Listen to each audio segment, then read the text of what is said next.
जय हिंद दोस्तों। आप सभी का स्वागत है हमारे इस YouTube channel SSC infinity academy में। तो जैसा कि दोस्तों पिछले क्लास में हम लोगों ने यूनिट 5 से संबंधित यानी कि चैप्टर 5 नाइन्थ का एनसीईआरटी सॉल्यूशन किए थे, जिसमें दोस्तों एनसीईआरटी के माध्यम से हम लोग रिवीजन कर रहे हैं पूरे साइंस का। तो आज हम दोस्तों नाइन्थ क्लास का एनसीईआरटी सॉल्यूशन यानी कि रिवीजन जो यूनिट 6 है उत्तक या टिश्यू से संबंधित क्वेश्चन को देखेंगे और सारे रिवीजन को दोस्तों सारे क्वेश्चन का रिवीजन करेंगे, यानी कि पूरा का पूरा टॉपिक ही दोस्तों हम लोग क्वेश्चन के माध्यम से रिवीजन कर लेंगे। और अगर दोस्तों आप इसका पीडीएफ डाउनलोड करना चाहते हैं तो यहाँ से टेलीग्राम को स्कैन करके आप जा सकते हैं और वहाँ से पीडीएफ डाउनलोड कर सकते हैं, या तो दोस्तों मैं डिस्क्रिप्शन में टेलीग्राम का लिंक डाल दूंगा, वहाँ से जाके आप वीडियो पीडीएफ को डाउनलोड कर सकते हैं। तो चलिए दोस्तों हम लोग क्वेश्चन को शुरू करते हैं।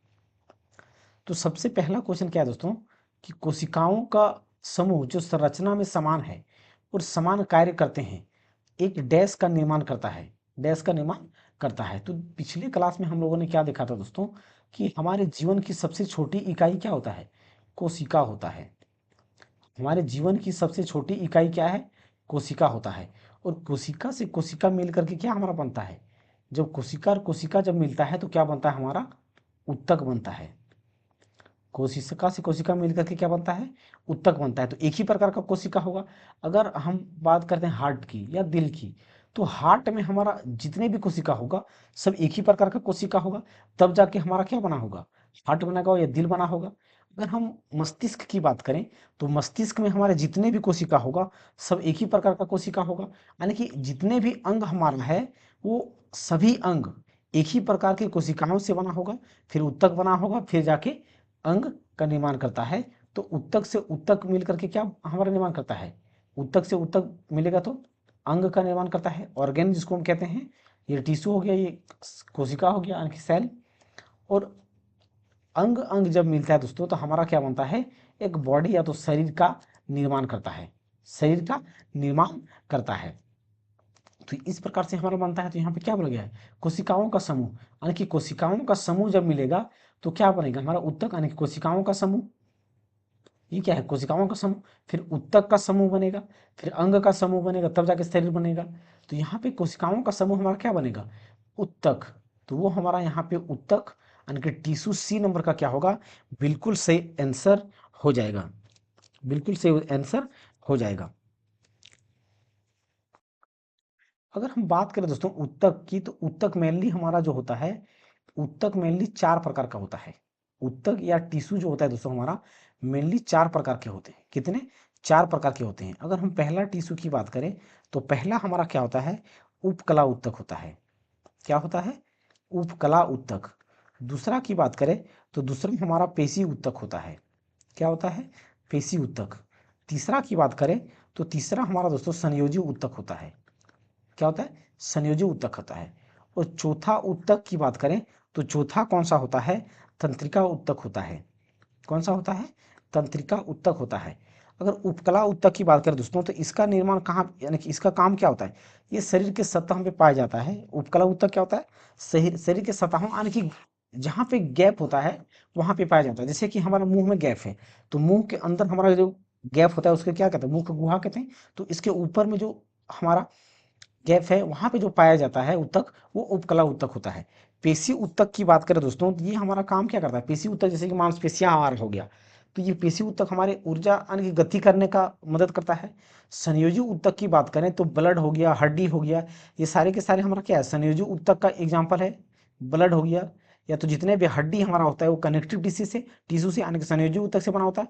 और तंत्रिका उत्तक की बात करें तो ये हमारा कहाँ पे होता है, मस्तिष्क, मस्तिष्क जो हमारा होता है तंत्रिका उत्तक से बना होता है। तो ये हमारा उत्तक का 4 टाइप हो गया। आगे हम लोग दोस्तों इसके बारे में और डिटेल से देखेंगे। तो निम्नलिखित में से पादप के किस उत्तक को वर्धमान उत्तक के रूप में जाना जाता है, यानी कि ग्रोइंग टिश्यू। वर्धमान का मतलब क्या था दोस्तों, ग्रोइंग टिश्यू। ग्रोइंग यानी कि जो विकसित होता है, ग्रोइंग टिश्यू का मतलब क्या है, जो विकसित होता है। क्या होता है, विकसित होता है। तो उत्तक हमारा दोस्तों यहाँ पे किसके बारे में बोला गया, पादप उत्तक। तो पादप उत्तक मेनली बात करें दोस्तों तो 2 प्रकार का होता है। एक क्या होता है, विभज्योतक उत्तक, विभज्योतक, विभज्योतक उत्तक होता है। और दूसरा क्या होता है, अस्थाई ऊतक, जिसको क्या कहते हैं, परमानेंट टिश्यू, अस्थाई ऊतक, अस्थाई ऊतक। तो ये जो विभज्योतक ऊतक होता है दोस्तों, इसका मतलब क्या है, इसको बोलते हैं मेरिस्टेमेटिक टिश्यू। मतलब इसमें कोशिका का विभाजन होता है। इसमें क्या होता है, कोशिका का विभाजन होता है, कोशिका विभाजन होता है और ये विकसित होता है। जब कोशिका का विभाजन होगा, जाहिर सी बात है ये कोशिका हमारा क्या होगा, विकसित होगा, यानी कि बढ़ेगा। लेकिन दोस्तों अस्थाई ऊतक की बात करें तो ये जो विभज्योतक ऊतक होता है उसी से इसका निर्माण होता है, जिसको परमानेंट टिश्यू कहते हैं। इसमें कोशिका का विभाजन नहीं होगा, कोशिका का विभाजन इसमें नहीं होगा, कोशिका का विभाजन नहीं होगा। इसमें कोशिका का विभाजन होगा, इसमें कोशिका का विभाजन नहीं होगा। तो वर्धमान ऊतक के रूप में जाना जाता है, यानी कि ग्रोइंग टिश्यू, यानी कि जो टिश्यू बढ़ता है या तो कोशिका विभाजन करता है, उसे हम क्या कहते हैं, वर्धमान ऊतक कहते हैं, या तो उसे हम विभज्योतक ऊतक कहते हैं। विभज्योतक, जिसे इंग्लिश में मेरिस्टेमेटिक टिश्यू के नाम से जाना जाता है। तो यहाँ पे बी नंबर का क्या होगा दोस्तों, बिल्कुल सही आंसर हो जाएगा। अब देखिए दोस्तों, यहाँ पे अगर विभज्योतक ऊतक की बात करें तो इसके बारे में थोड़ा सा हम लोग देख लेते हैं कि ऊतक के क्या क्या प्रकार होते हैं। तो विभज्योतक ऊतक पहले हम बात करेंगे दोस्तों, जिसे हम मेरिस्टेमेटिक टिश्यू के नाम से जानते हैं, विभज्योतक, विभज्योतक ऊतक। तो देखिए दोस्तों, अगर विभज्योतक ऊतक की बात करें तो ये 3 प्रकार का होता है। कितने प्रकार का, 3 प्रकार का। पहला क्या होता है, शीर्ष शीर्ष शीर्षक मेरिस्टेमेटिक, यानी कि शीर्षक विभज्योतक। दूसरा टिश्यू की बात करें दोस्तों तो ये हमारा क्या आता है, अंतर्वेशी में, अंतर्वेशी अंतर्वेशी मेरिस्टेमेटिक या विभज्योतक। और तीसरा जो हमारा होता है दोस्तों, वो क्या होता है, पार्श्वीय मेरिस्टेमेटिक्स, पार्श्वीय पार्श्वीय मेरिस्टेमेटिक या तो विभज्योतक। अब देखिए दोस्तों, अगर हम इसकी इंग्लिश की बात करें, इंग्लिश में दोस्तों इसको जनरली पूछा जाता है, इसको इंग्लिश में पूछा जाता है। तो इसे इंग्लिश में क्या कहा जाता है, इसका नाम क्या है दोस्तों, एपिकल। एपिकल मतलब ऊपर, सबसे ऊपर में जो होता है। तो ये एपिकल मेरिस्टेमेटिक टिश्यू हो गया। और इसका अगर हम बात करेंगे दोस्तों तो ये क्या कहलाता है, इंटर सर्कुलरी, इंटर कैलरी, ये क्या कहलाता है, इंटर कैलरी मेरिस्टेमेटिक्स।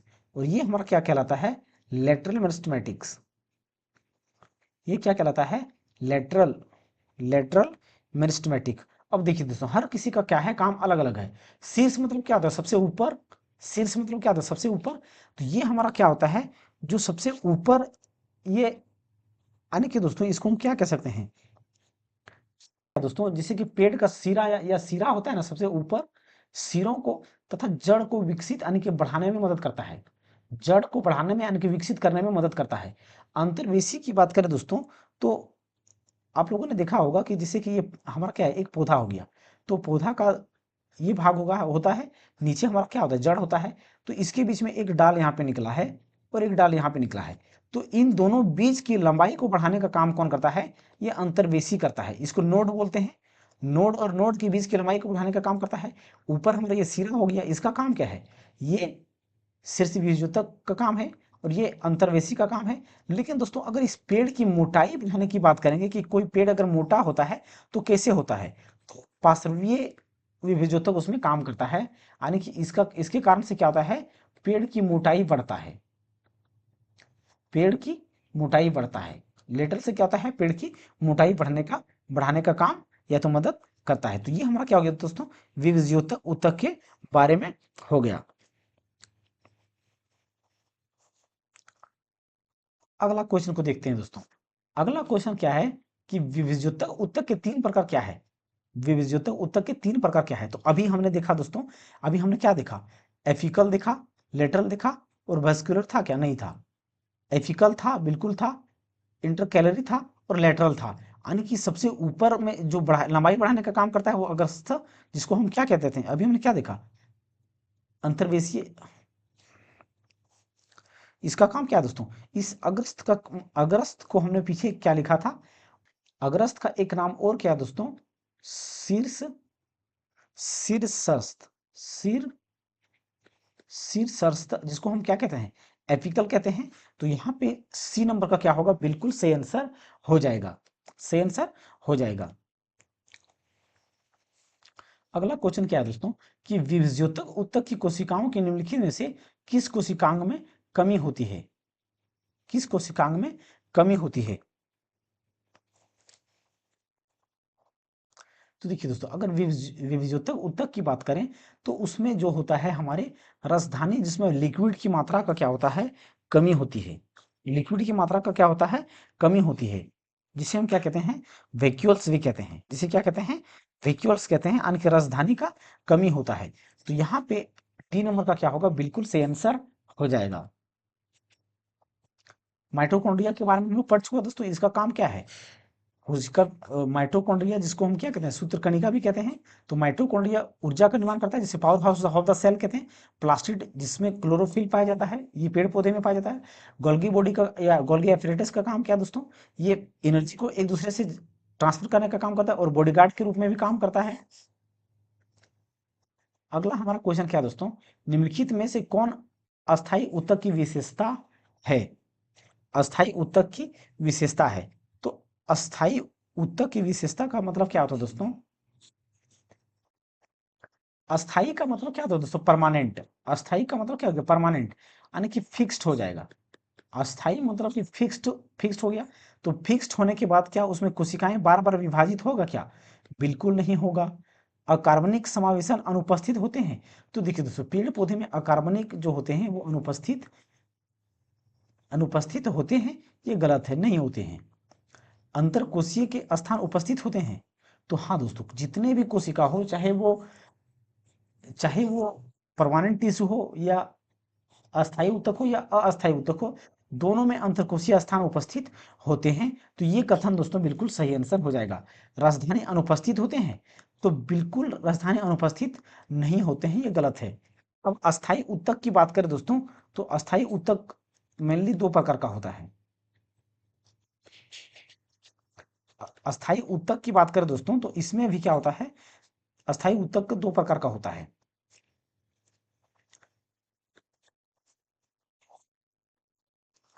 अगर अस्थायी ऊतक की बात करें दोस्तों, अस्थायी ऊतक, तो अस्थायी ऊतक में दोस्तों दो प्रकार का होता है। अस्थायी ऊतक क्या होता है, दो प्रकार का होता है। एक क्या होता है, सरल ऊतक होता है, और दूसरा क्या होता है, जटिल ऊतक होता है। सरल यानी कि जटिल। सरल मतलब इसको हम क्या बोलेंगे, सिंपल टिश्यू या ऊतक, और जटिल मतलब क्या बोलेंगे, कॉम्प्लेक्स टिश्यू। जटिल का मतलब क्या, कॉम्प्लेक्स टिश्यू। और जटिल में दोस्तों दो भाग होता है, एक क्या होता है हमारा जाइलम होता है, और दूसरा क्या होता है, फ्लोएम होता है। जाइलम और फ्लोएम। जाइलम का काम क्या है दोस्तों, जड़ से पानी लेकर के जाता है, ये जड़ से पानी ऊपर तक पत्तियों तक पहुंचाने का काम करेगा। और फ्लोएम का काम क्या है दोस्तों, जो भोजन पेड़ पौधा पत्तियों में बनाता है, उस भोजन को क्या करता है, पूरे हिस्से में पहुंचाता है, भोजन को पूरे हिस्से में पहुंचाता है पेड़ पौधे की। तो ये जटिल ऊतक का काम हो गया। अब सर्प ऊतक की बात करें दोस्तों, तो इसमें भी तीन प्रकार का, ये क्या होता है, तीन प्रकार का होता है। ये क्या होता है, तीन प्रकार का होता है। ये क्या होता है, तीन प्रकार का। एक क्या होता है, पेरेंकाइमा होता है, पेरेंकाइमा। और दूसरा क्या होता है, कॉलेनकाइमा। दूसरा क्या होता है, कॉलेनकाइमा, कॉलेनकाइमा। और तीसरा क्या होता है दोस्तों, अस्केलेनकाइमा, अस्केलरेन, अस्केलरेन काइमा, अस्केलरेन काइमा, अस्केलरेन काइमा। तो यहाँ पे दोस्तों इसके सरल ऊतक के बारे में थोड़ा सा हम जान लेते हैं, क्योंकि दोस्तों सरल ऊतक जो है बहुत ज्यादा पूछा जाता है। सरल ऊतक बहुत ज्यादा पूछा जाता है, तो इसके बारे में थोड़ा सा दोस्तों हम लोग जान लेते हैं। तो सरल ऊतक अस्थायी ऊतक का पार्ट है, हमने देखा। तो सरल ऊतक की अगर बात करें, तो सरल ऊतक का तीन पार्ट हमने देखा। तो इसका पहला पार्ट क्या था, पेरेनकाइमा था, पेरेनकाइमा था। तो पेरेनकाइमा भी दोस्तों इसी प्रकार से लिखा जाता है, इंग्लिश में भी, इंग्लिश में भी इसी प्रकार से लिखा जाता है, इसी प्रकार से लिखा जाता है। तो पेरेनकाइमा का दोस्तों इसका मुख्य काम क्या होता है, ये पूछा जाता है। तो पेरेनकाइमा का काम क्या है, फूड स्टोरेज करने का काम करता है। जो पेड़ पौधे भोजन बनाता है, तो फूड स्टोरेज करने का काम करता है। क्या करता है, फूड स्टोरेज करने का काम कौन करता है, पेरेनकाइमा करता है, पेरेनकाइमा करता है। तो पेरेनकाइमा है दोस्तों, तो इसमें ये भी पेरेनकाइमा दो प्रकार का होता है। एक होता है एरेनकाइमा,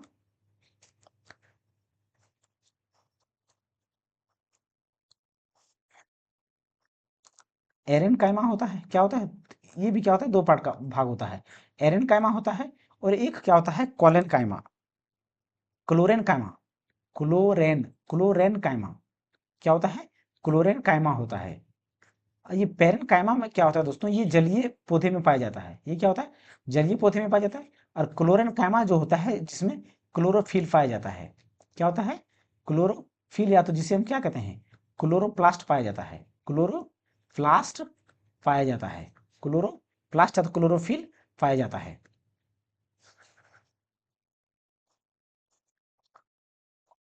क्लोरोफिल, क्लोरोफिल पाया जाता है, क्लोरोप्लास्ट पाया जाता है। और मेन काम इसका काम क्या है, फूड स्टोरेज करने का काम है। अब दूसरा की बात करें दोस्तों, तो दूसरा में हमारा क्या आता है, कॉलेनकाइमा, क्या है, कॉलेनकाइमा, कॉलेनकाइमा। तो कॉलेनकाइमा का काम क्या है दोस्तों, ये पेड़ पौधे को फ्लेक्सिबिलिटी को प्रदान करता है, फ्लेक्सिबिलिटी, फ्लेक्सिबिलिटी यानी कि लचीलापन प्रदान करता है। कोई पेड़ अगर झुकता है या मुड़ता है तो वो किसकी वजह से, कॉलेनकाइमा की वजह से, क्योंकि उसमें फ्लेक्सिबिलिटी पाया जाता है। तीसरा हमारा क्या हो गया दोस्तों, अस्कोलेनकाइमा। तीसरा क्या हो गया, अस्कोलेनकाइमा, अस्कोलेनकाइमा। अस्कोलेनकाइमा का अगर बात करें दोस्तों, तो इसका काम क्या होता है, तो ये पेड़ पौधों को मजबूती प्रदान करता है, पेड़ पौधों को मजबूती यानी कि हार्डनेस प्रदान करने का काम करता है, हार्डनेस प्रदान करने का काम करता है। और इसमें दोस्तों क्या पाया जाता है, लिग्निन पाया जाता है। ये क्वेश्चन पूछा जाता है कि लिग्निन किसमें, कौन सी कोशिका में पाया जाता है, तो अस्कोलेनकाइमा में लिग्निन पाया जाता है, लिग्निन पाया जाता है। और एक बात दोस्तों, इसमें ये और पेरेन्काइमा में ये भी पूछा जाता है कि ये किसका बना होता है, तो ये सेलुलोज और पैक्टिन का बना होता है, सेलुलोज, सेल्यूलोज और पैक्टिन का बना होता है, किसका, पैक्टिन का बना होता है, ये पूछा जाता है। और अस्कोलेनकाइमा में क्या पाया जाता है, लिग्निन पाया जाता है। और लिग्निन जब पाया जाता है दोस्तों, तो नारियल का जो बाहरी आवरण होता है जिसमें लिग्निन पाया जाता है, तो नारियल, इसका एग्जाम्पल की बात करें क्या हो जाएगा, नारियल की बाहरी आवरण, नारियल की बाहरी आवरण इसका एग्जाम्पल हो जाएगा अस्कोलेनकाइमा का। तो ये हमारा सरल उत्तक में ये पूछा जाता है, परमानेंट टिश्यू के अंदर में जो सरल उत्तक आता है उसके अंदर में ये पूछा जाता है। अगला हमारा क्वेश्चन क्या दोस्तों, कोलेरेनकाइमा क्या है। अभी हमने देखा दोस्तों, कोलेरेनकाइमा के बारे में अभी हमने देखा। और क्या देखा, कोलेरेनकाइमा जो होता है, कोलेरेनकाइमा जो है वो किसका है, क्लोरेन, क्लोरेन पेरेनकाइमा का पार्ट है। ये क्या है, पेरेनकाइमा का पार्ट है जिसमें क्या पाया जाता है, क्लोरोप्लास्ट पाया जाता है। अभी देखिए दोस्तों, हमने यहाँ पे क्या देखा, पेरेनकाइमा के अंदर में क्या पाया जाता है, एक कोलेरेनकाइमा पाया जाता है, इसी के बारे में पूछा गया है। ये हमारा क्या है, इसके बारे में पूछा गया है, कोलेरेनकाइमा के बारे में पूछा गया। तो कोलेरेनकाइमा में हमारा क्या पाया था, क्लोरोप्लास्ट पाया जाता है। किसका अंग है ये पेरेनकाइमा का पार्ट है, क्लोरेनकाइमा और एरेनकाइमा। तो एरेनकाइमा में जो हमारा होता है वो जलीय पौधा होता है। ये क्या होता है, एरेनकाइमा जलीय पौधा होता है, जलीय पौधा। और कोलेरेनकाइमा जो होता है इसमें क्लोरोफिल पाया जाता है, क्लोरोप्लास्ट पाया जाता है। तो यही क्लोरेनकाइमा के बारे में क्वेश्चन पूछा गया कि क्लोरेनकाइमा क्या है। तो यह कोलेनकाइमा है, कोलेनकाइमा नहीं है दोस्तों, क्योंकि कोलेनकाइमा क्या है, ये अलग है। और इसमें कोलेनकाइमा का काम क्या है, ये कोलेनकाइमा का काम क्या है, ये पेड़ पौधे को फ्लेक्सिबिलिटी प्रदान करता है। क्या करता है, फ्लेक्सिबिलिटी प्रदान करता है। तो ये हमारा क्या होगा, नहीं होगा, पहला ऑप्शन हमारा क्या होगा, नहीं होगा। यह पेरेनकाइमा युक्त वायु है, नहीं दोस्तों, पेरेनकाइमा युक्त वायु होता तो जिसे हम एरेनकाइमा कहते हैं, क्या बोलेंगे, ये एरेनकाइमा। ये क्या है, एरेनकाइमा। इसमें इंटर सर्कुलर स्पेस जो होता है वो ज्यादा होता है, इसमें वायु अधिक मात्रा में पाया जाता है, इसीलिए इसे हिंदी में वायु उत्तक भी कहते हैं। इसे क्या कहते हैं, वायु उत्तक भी कहते हैं, इसे वायु उत्तक भी कहते हैं। तो ये ऑप्शन बी नंबर का हमारा हो जाता है उसके लिए, एरेनकाइमा के लिए। तो ये भी नहीं है, यह क्लोरोप्लास्ट युक्त पेरेनकाइमा है। तो सी नंबर का यहाँ पे दोस्तों बिल्कुल सही आंसर हो जाएगा, क्योंकि इसमें क्या है, क्लोरोप्लास्ट पाया जाता है और कोलेरेनकाइमा का एक पार्ट भी है। स्केलेनकाइमा का काम क्या है दोस्तों, जिसमें क्लोरोप्लास्ट पाया जाता है। स्केलेनकाइमा में क्लोरोप्लास्ट नहीं पाया जाता है, लेकिन स्केलेनकाइमा का काम क्या है, पेड़ पौधे को मजबूती या हार्डनेस प्रदान करने का काम करता है, जो नारियल में पाया जाता है। अगला क्वेश्चन क्या है दोस्तों, निम्नलिखित में से किस पादप उत्तक में वायु अवकाश होते हैं, विरहित वायु अवकाश होते हैं। तो अभी हमने क्या बताया दोस्तों, कि जो इंटर सर्कुलर स्पेस जो होता है वो ज्यादा होता है। जैसे कि देखिए, जो जलीय पौधा होता है दोस्तों, जलीय पौधा, जलीय पौधा में दोस्तों सरखी का फूल या तो कमल का पौधा, कमल का फूल तो आप लोगों ने देखा होगा दोस्तों, कमल का फूल तो देखा ही होगा।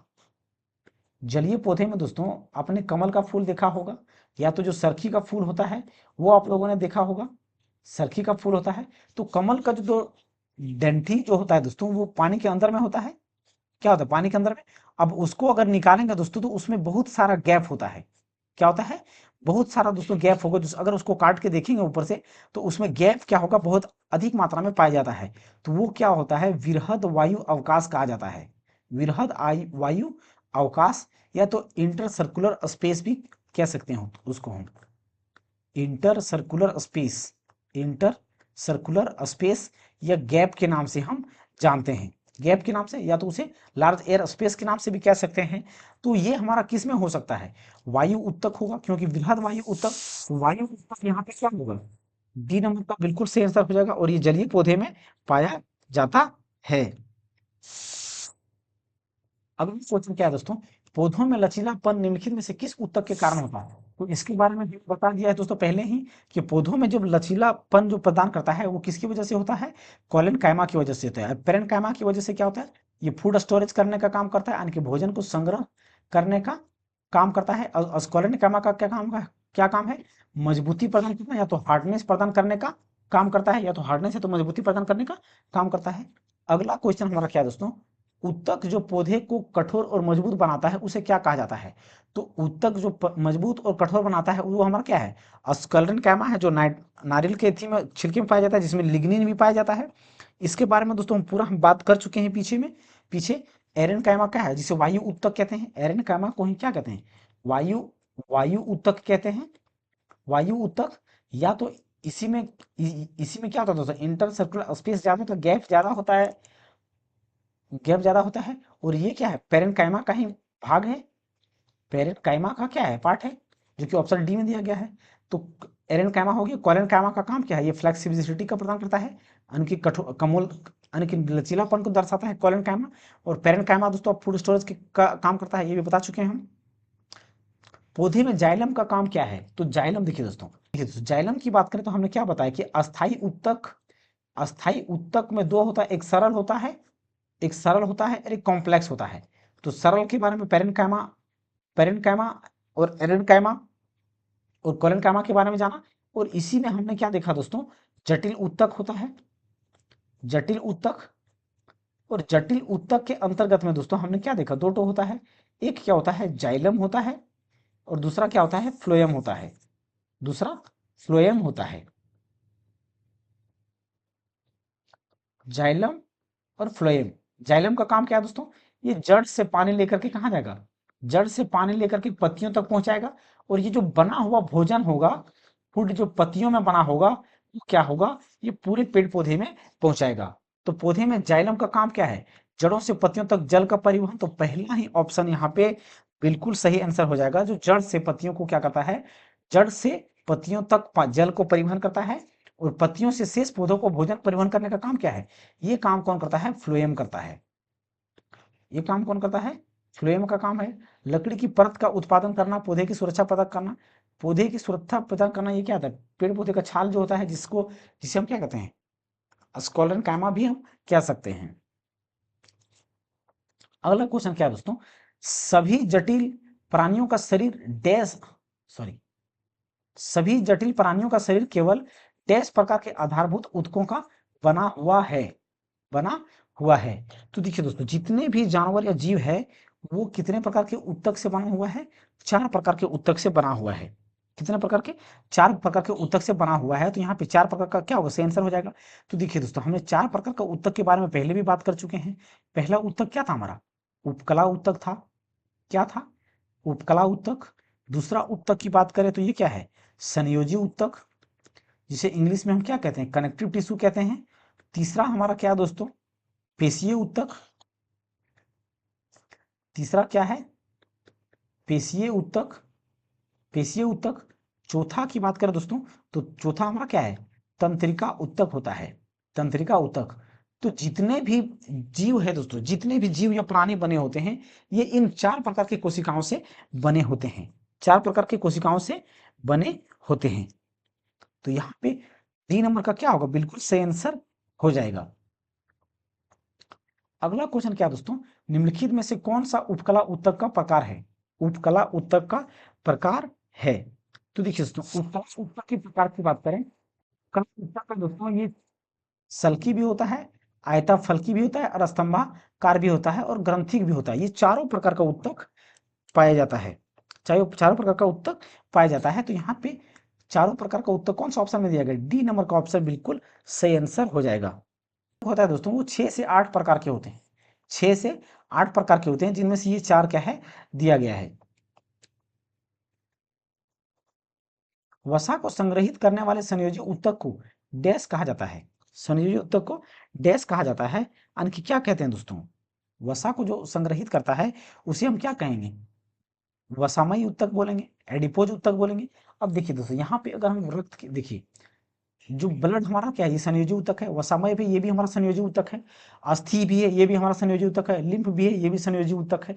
लेकिन दोस्तों, जो एडिपोज ऊतक होता है, इसे इसका काम देखिए, एडिपोज ऊतक हमारा कहाँ पे पाया जाता है, जिससे कि ये हमारा क्या हो गया, शरीर का त्वचा का बाहरी आवरण हो गया, क्या हो गया, बाहरी आवरण हो गया। और ये हमारा इसके बीच में क्या है, हड्डी है, यानी कि बोन है, ये क्या है, हड्डी है, और ये सबसे क्या है, बाहरी त्वचा हो गया, ये शरीर का क्या है, बाहरी त्वचा हो गया। और इसके बीच में जो उत्तक या टिश्यू पाया जाता है, यही क्या कहलाता है दोस्तों, वसामयी उत्तक कहलाता है, जिसे एडिपोज उत्तक के नाम से जानता है, एडिपोज उत्तक के नाम से जानते हैं। और मोटापा भी जो हमारा शरीर में या किसी भी जीव या जानवर या व्यक्ति के शरीर में मोटापा होता है दोस्तों, ये इसी एडिपोज उत्तक के कारण ही होता है, क्योंकि इसमें जो वसा होता है ये लेयर बना लेता है और ये मोटापा बढ़ने लगता है, तो वो एडिपोज उत्तक के कारण ही होता है। तो ये चारों का चारों हमारा क्या है, संयोजी उत्तक है यहाँ पे हमारा।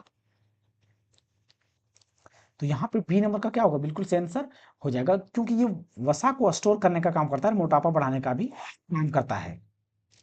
अगला क्वेश्चन हमारा क्या है दोस्तों, कौन सा उत्तक अंगों और रक्त वाहिकाओं के बाह्य परत को पेशीय करता है, बाह्य उत्तक को पेशीय करता है। तो वो हमारा क्या है दोस्तों, रक्त वाहिकाओं को के बाह्य परत को पेशित करता है। तो वो हमारा क्या है दोस्तों, उपकला उत्तक का टाइप है, क्या है, उपकला उत्तक का ही टाइप है। तो यहाँ पे क्या होगा, बी नंबर का बिल्कुल सही आंसर हो जाएगा, बी नंबर का क्या होगा, बिल्कुल सही आंसर हो जाएगा। देखिए दोस्तों, यहाँ पे इसका कहने का सेंस क्या है, सेंस क्या है, अगर संयोजी उत्तक की बात करें, तो संयोजी उत्तक के अंतर्गत में क्या क्या आता है हमारा, ब्लड आता है, या तो स्केलेटल सिस्टम आता है, या तो बोन, या तो हड्डी, या तो कार्टिलेज, अस्थि कह सकते हैं। तो जब दोस्तों ब्लड हमारा मान लेते हैं क्या है, ये पाइप से माने कि नसों से बहता है, या धमनी हो या तो नसें से बहता है, और इसके बाहर में हमारा क्या होता है, बाहर में हमारा क्या होता है, पेशीय ऊतक होता है, पेशीय ऊतक होता है, क्या होता है, पेशीय ऊतक होता है। तो वही यहाँ पे बोला गया है कि कौन सा ऊतक अंगों और रक्त वाहिकाओं के बाह्य परत, तो रक्त वाहिका के बाह्य परत में पेशित करता है, तो वो हमारा उपकला ऊतक के नाम से जाना जाता है। तो यहाँ पे बी नंबर का सही आंसर हो जाएगा। अगला क्वेश्चन क्या है, प्राणी कोशिकाओं में डैश उपकला आंतरिक सहायता प्रदान करने के लिए गुर्दे की आंतरिक परत बनाता है, गुर्दे की आंतरिक परत बनाता है। तो वो हमारा दोस्तों घनाभाकार जो ऊतक होता है, वो होता है जो किसके अंतर्गत में आता है, उपकला ऊतक के दोस्तों जो अंतर्गत में ही आता है। पेशीय ऊतकों को डैश प्रकारों में वर्गीकृत किया जाता है, डैश प्रकार के प्रकारों में वर्गीकृत किया जाता है। तो कितने प्रकार में ऊतकों में वर्गीकृत किया जाता है, तो देखिए दोस्तों, पेशीय ऊतक को मेनली जो है वो 3 प्रकार में वर्गीकृत किया जाता है, किसमें, 3 प्रकार में वर्गीकृत किया जाता है। तो ये कौन कौन से दोस्तों, तो देखिए दोस्तों, पेशीय ऊतक यानी कि जहां पर सिर्फ पेशीय ही हो, सिर्फ क्या हो, पेशीय ही ऊतक होती है। पहला क्या है हमारा, हृदय संबंधी, यानी कि हार्ट में जितने भी ऊतक हमारा होगा, सारे के सारे क्या होगा, पेशीय ऊतक होगा उसमें, हार्ट संबंधी सारे के सारे क्या होगा, पेशीय ऊतक होगा। दूसरा अगर हम बात करें दोस्तों, दूसरा हम अगर बात करें, तो दूसरा क्या होगा, चिकनी पेशीय होगा, क्या होगा, चिकनी चिकनी पेशीय जितने भी होगा, यानी कि जो अनैच्छिक क्रियाएं को करता है, अनैच्छिक क्रियाएं, अनैच्छिक क्रियाओं को जो करता है, अनैच्छिक अनैच्छिक क्रियाओं को करता है, अनैच्छिक क्रियाओं को करता है। तीसरा हमारा क्या दोस्तों, कंकाल जो हमारा क्या होता है, शरीर में सहायक प्रदान करता है। कंकाल को जो दोस्तों, कंकाल को जो सहायक प्रदान करता है, कंकाल को जो सहायता प्रदान करता है, कंकाल को सहायता प्रदान करता है, सहायता प्रदान करता है, वो ऊतक होता है एक। तो ये 3 प्रकार का ऊतक हमारा क्या होता है, पेशीय ऊतक के नाम से जाना जाता है। अगला हमारा क्वेश्चन क्या है दोस्तों, तो अगला क्वेश्चन क्या है कि निम्नलिखित में से कौन सा पेशीय ऊतक कर्माकुंचन और शरीर के अन्य अनैच्छिक कार्यों में मदद करता है, अन्य अनैच्छिक कार्यों में मदद करता है, तो वो हमारा कौन सा ऊतक है। तो अभी हमने देखा दोस्तों, वो हमारा क्या होता है, स्मूथ मस्कुलर टिश्यू होता है। अभी हमने क्या देखा, देखिए अभी हमने क्या देखा, जो चिकनी यानी कि जो चिकनी चिकनी ऊतक, पेशीय ऊतक होता है, चिकनी पेशीय ऊतक होता है, अनैच्छिक क्रियाओं को कंट्रोल करता है। जैसे कि अब चिकनी के अंतर्गत में क्या हो जाएगा, हार्ट बीट हमारा हो जाएगा, लंग्स हो जाएगा, फेफड़ा यानी कि लंग्स हो जाएगा, हार्ट बीट हो जाएगा। ये सारे के सारे हमारा क्या होता है, चिकनी होता है। और आरक्षित कहलाता है, यानी कि स्मूथ, आरक्षित यानी कि स्मूथ। तो यहाँ पे सी नंबर का क्या होगा, बिल्कुल सही आंसर हो जाएगा, जो कि हमारे पेशीय ऊतक के अंतर्गत में आता है। अगला क्वेश्चन क्या है दोस्तों, ऊतक जो हड्डी, एक हड्डी को दूसरे से जोड़ता है, उसे क्या कहा जाता है। तो यहाँ पे देखिए 2 चीज हम देखेंगे दोस्तों, एक क्या होता है, लिगामेंट होता है, एक क्या होता है, लिगामेंट होता है। क्या होता है, लिगामेंट होता है। तो जो लिगामेंट होता है दोस्तों, इसमें क्या होता है, ये हड्डी को हड्डी से जोड़ने का काम करता है, हड्डी को हड्डी से जोड़ता है, हड्डी को हड्डी से जोड़ता है, हड्डी को हड्डी से जोड़ता है, जोड़ता है। और दूसरा क्या होता है दोस्तों, दूसरा क्या होता है, टेंडन होता है, दूसरा टेंडन होता है, टेंडन, जिसको हिंदी में कांड्रा कहा जाता है, जिसे हिंदी में कांड्रा कहा जाता है। तो टेंडन का काम क्या होता है दोस्तों, टेंडन का काम क्या होता है दोस्तों, ये मांसपेशी को हड्डी से जोड़ता है। जो हमारे शरीर में मांसपेशी है, तो ये मांसपेशी को हड्डी से जोड़ता है, या हड्डी को मांसपेशी से जोड़ता है, हड्डी को मांसपेशी से या मांसपेशी को हड्डी से जोड़ने का काम करता है, हड्डी से जोड़ने का काम करता है, जोड़ने का काम करता है। तो जोड़ने का काम करता है। और इसी को दोस्तों स्नायु बंधन भी कहा जाता है, लिगामेंट को स्नायु स्नायु बंधन कहा जाता है, या तो इसे दोस्तों अस्थि बंधन भी कहा जाता है। इसे अस्थि मतलब क्या दोस्तों, हड्डियों को बांधने वाला, अस्थि बंधन या स्नायु बंधन, हड्डियों को बांधने वाला, अस्थि बंधन कहने का क्या मतलब है, हड्डियों को बांधने वाला। तो यहाँ पे ऑप्शन देखिए दोस्तों, ऊतक जो हड्डी को दूसरे से जोड़ता है, मतलब एक हड्डी को दूसरे हड्डी से जोड़ता है, उसे क्या कहा जाता है, तो लिगामेंट, हड्डी को हड्डी से जोड़ता है। तो यहाँ पे डी नंबर का क्या होगा, बिल्कुल सही आंसर हो जाएगा, बिल्कुल सही आंसर हो जाएगा। अगला क्वेश्चन हमारा क्या दोस्तों, कि निम्नलिखित में से कौन सा ऊतक जो है भ्रूण के एक्टोडर्म से उत्पन्न होता है, भ्रूण के एक्टोडर्म से उत्पन्न होता है। यानी कि दोस्तों जब बच्चा निर्मित होता है, तो बच्चा भ्रूण से ही उसका विकसित हो जाता पहले से, यानी कि तंत्रिका तंत्र का बच्चा जब जन्म लेता है, उससे पहले भ्रूण से ही तंत्रिका तंत्र उसमें उत्पन्न होना शुरू हो जाता है, शुरू हो जाता है। तो यहाँ पे बी नंबर का क्या होगा, बिल्कुल सही आंसर हो जाएगा। अगला क्वेश्चन हमारा क्या है दोस्तों, मानव तंत्रिका तंत्र के संदर्भ में न्यूरॉन के किस भाग से जानकारी प्राप्त होती है, न्यूरॉन के किस भाग से जानकारी प्राप्त होती है। तो वो हमारा क्या होता है दोस्तों, डेंड्राइट से जानकारी प्राप्त होती है। किससे, डेंड्राइट से जानकारी प्राप्त होती है। देखिए दोस्तों, न्यूरॉन की अगर हम बात करें तो क्या होता है, न्यूरॉन जो तंत्रिका तंत्र होता है, तंत्रिका तंत्र किस प्रकार से होता है दोस्तों, जैसे कि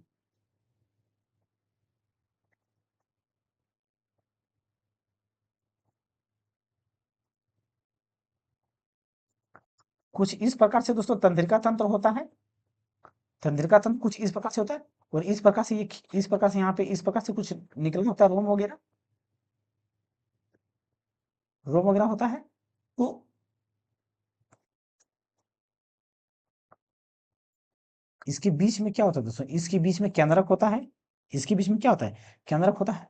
और ये जो पूंछ होता है, इसको क्या कहा जाता है, टेल्स या तो दुर्मिका कहा जाता है, इसे क्या कहा जाता है, दुर्मिका कहा जाता है। और इस प्रकार से बॉक्स बॉक्स में बना होता है, इसको क्या कहा जाता है? एक्सोन कहा जाता है इस लंबे सिरे को।